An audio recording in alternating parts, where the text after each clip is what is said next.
സമൂഹത്തിൻ്റെ പൊതുനന്മയെ കരുതി പ്രവർത്തിക്കുന്ന ന്യൂനപക്ഷ സമുദായങ്ങളെ അപകീർത്തിപ്പെടുത്താനും തകർത്ത് കളയാനുമുള്ള വിപൽക്കരമായ ചില പ്രവണതകൾ നാം കാണുന്നുണ്ട്.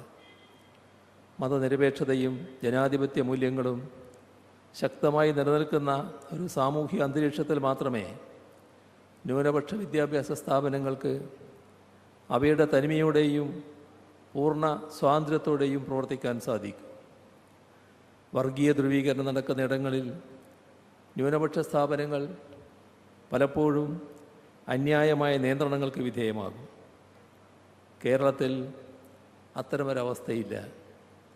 നമ്മുടെ നാട് പുലർത്തി വരുന്ന പരസ്പര വിശ്വാസവും സഹവർത്തിത്വവും മതനിരപേക്ഷതയും ഇത്തരം വെല്ലുവിളികളെ അതിജീവിക്കാനും ഭരണഘടനാപരമായ അവകാശങ്ങൾ ഉറപ്പുവരുത്താനും സഹായകരമാണ്.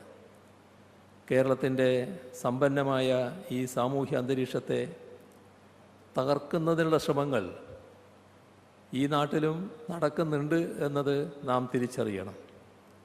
ഇത് തിരിച്ചറിഞ്ഞ് അത്തരം ശ്രമങ്ങളെ ചെറുക്കാനുള്ള സാമൂഹ്യബോധം വളർത്തിയെടുക്കാനുള്ള ഇടം കൂടിയായി മാർ ഇവാനിയോസ് പോലെയുള്ള കലാലയങ്ങൾ മാറണം.